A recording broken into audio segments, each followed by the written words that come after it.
can't be free. Everybody wanna judge, say I'm a thug, I'm a player, I'm a simple, why I can't be me?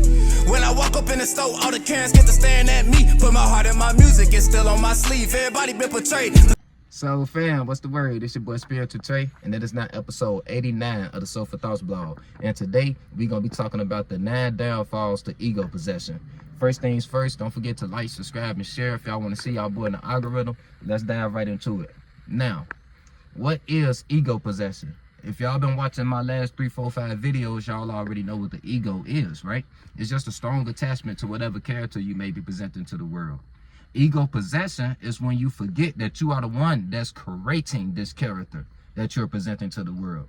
And with this, it can come a whole laundry list of problems for you, right? When you start to identify with the mind, you lose control over the mind. You forget you're the one that's supposed to be controlling the mind. And you become one with whatever mental patterns that are around you, or whatever mental patterns that you construct for self-service and purposes. You feel me? So, boom. Here are the 9 downfalls to ego possession. Number 1 is spirit detachment. What is spirit? We know that the great spirit is the great space that we live within, right?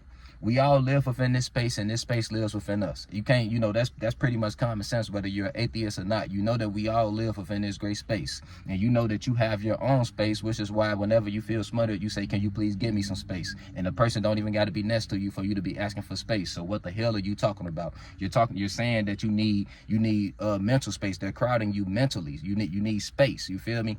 And for you to even be able to observe your mind and know that you need space, that's clear indication that you are not the mind. You are the entity that's observing your mind and determining that you need more space. You feel me? So spirit detachment, we all separated from the overall space when we created our own self-awareness, right?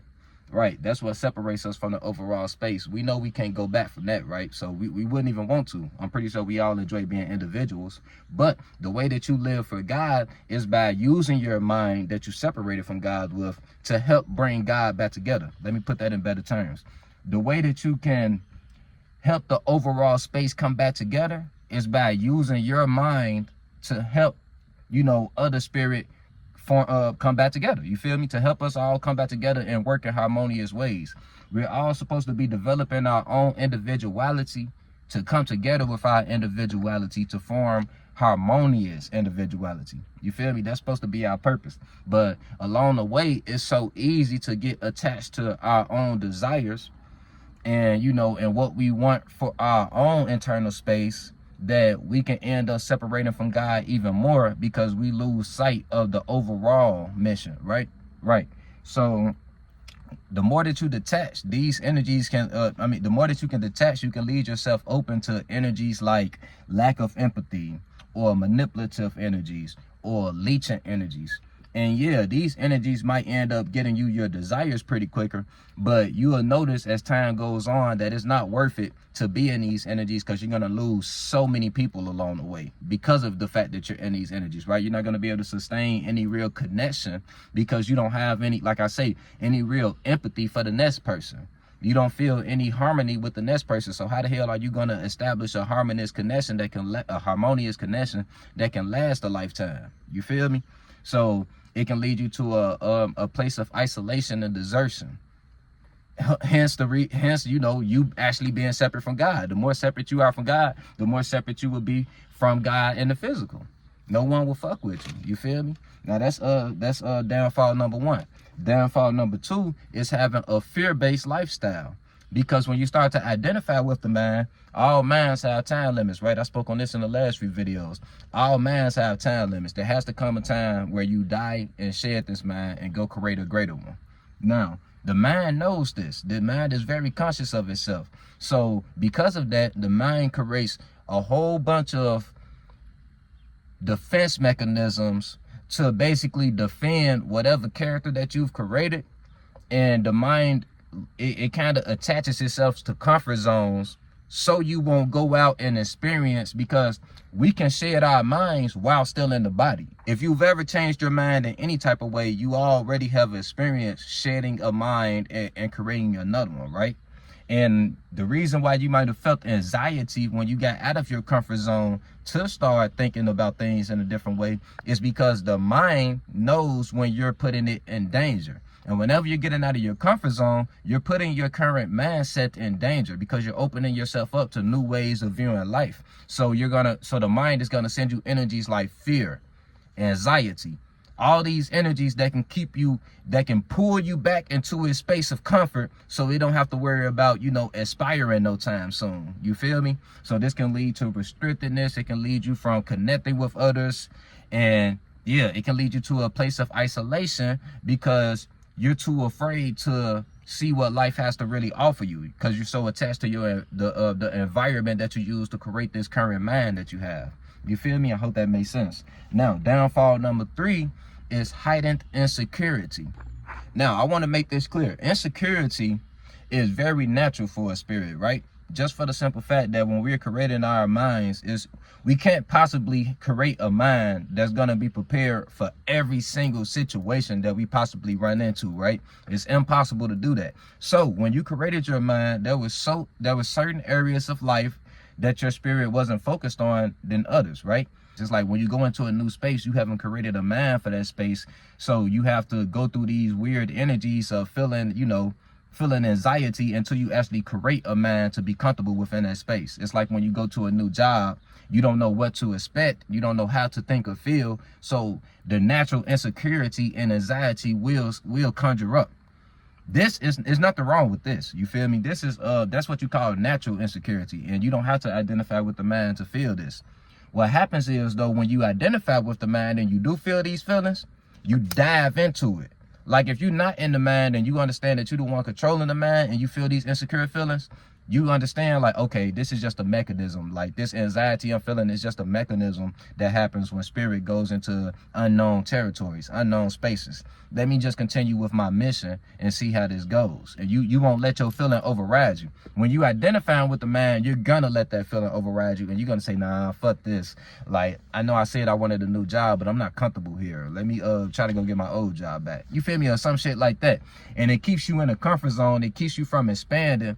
And eventually you will lose people because of the fact that people are going to grow apart from you. People are going to expand and you're going to be too afraid to expand because you're identifying with the mind and you're identifying with your insecurities. You feel me? So that's downfall number 3. And if you guys notice, every single one of these steps are gonna can lead you to every single one of these downfalls. The end result would be isolation. Why? Because you are separate from God when you identify with the mind. You identify with the ego. Now, downfall number 4 is addiction, and this is pretty self-explanatory. I don't have to go too far into this. When you identify with the mind, you identify with whatever desires you have. And you think that whatever mental patterns that you create is just part of you. You feel me? It's hard for you to see anything wrong with that. So whatever you actually enjoy can easily become an addiction, whether it's drugs, sex, a mental system, anything that you find enjoyment in, it can easily turn into addiction, right? Which is basically just over attachment. Now, downfall number 5 is stress and trauma attachment. And this is for the simple fact that the mind has no identity without your past. If you don't have any past pain or past traumas to identify with, the mind will be damn near non-existent. Like this is where the ego, not the mind, but the ego will be damn near non-existent if you didn't have any past to cling on to or any trauma to cling on to and make you feel whole. You feel me? So whenever you go through any stressful situations, it can be a small stressful situation that you probably could have just let that go, let that slide. It's not even worth it. But when you are the mind, whatever energies come your way, you're gonna dive into them. You feel me? When you in the ego, whatever energies come to you from your mind, you're just gonna dive into them, right? Because you have no sense of separation that these energies are not you. So whenever you, like I say, go through a stressful situation, one little small stressful situation can ruin your whole day. Because whatever negative energies get sent to you, you're just going to bask in that. Because that's giving you some identity for the day. It's giving you something to complain about. The ego loves having something to complain about. It can even get to a point where a person might, they might claim that they're so traumatized and everything like that. And they'll say it like it's a negative thing. But a lot of people hold on to their trauma with a small sense of pleasure, because that trauma, especially if they like a rapper or any type of successful musician or anything like that, they can actually use their pain to attract success. So they look at their trauma as almost a badge of honor, things that they've been through as a badge of honor, you know. And it's not from a healthy perspective, because it's not like they looking at these traumas as something they learned from. They looking at this shit as something they still going through, even if it happened years ago. You feel me? So you get attached to trauma and stress when you're in the ego, because like I say, it makes it feel purpose. You feel me? It gives it purpose. Now, downfall number 6 is arrogance or false confidence. And that's because the ego loves to psych itself up, right? It has to feel good about itself in some type of way, and that's beautiful to a certain extent. There's nothing wrong with feeling good about yourself. But like I say, when you identify with the mind, whatever validation you get, you're going to dive into it the same way you dive into any other energies, and you're going to let that shit go all the way to your head. So somebody can tell you you're a good rapper, and you immediately like, damn, I know, right? I'm like, damn, they're the best ever. Like, you feel me? And you might be going a little too far with that. You feel me? Ain't no might be, because there's really no such thing as best ever. Like, that's human ideology that came from industries that the government made. But whenever you get into them industries, trust me, you getting way too far in the fucking ego, bro. Because there's no such thing as best ever. Everything is subjective and shit like that. You feel me? And we all victims to this. You feel me? We all could get a little egotistical sometimes, so don't feel bad about yourself. But so yeah, that one's self-explanatory. I don't gotta stay too far on that one. Now, downfall number 7 is jealousy and envy. And that kind of ties in with the spirit detachment. Well, all of this ties in with spirit detachment. But so yeah, jealousy and envy, just from the simple fact that, like I say, when you're in the ego and you're identifying with the mind, you view every other entity around you, especially your own species, as separate, right? So when you're seeing others around you be successful and maybe make it to places that you haven't made it to, instead of being able to be happy for them, because spirit is expanding, whether it's through you or through them, spirit is expanding, you should be happy for that. You're lost in the ego and wanting yourself to be in that position, right? So boom, that's where the jealousy and envy comes from. Y'all smart. I don't got to stay too much on that topic, man. Y'all understand that. Now, downfall number 8 is cycle entrapment. And this is for the simple fact that when you identifying with the ego, you're trapped in your ego, you're identifying with the mind, you're not conscious of whatever cycle you may be in. So you might be waking up doing the same depressing ass shit, living in the same depressive ass energies, but to you, it's just life. You couldn't possibly think of creating another routine for yourself, a healthier routine for yourself, or trying to come up with, you know, better perspectives on shit that you've been through, so maybe you won't have these depressive ass routines. You can't possibly do this because you're not self-conscious enough of whatever routine that you're in, right? And that's because you're too absorbed into the ego. So all of these downfalls 1 through 8, all leads to the 9th downfall, which is depression.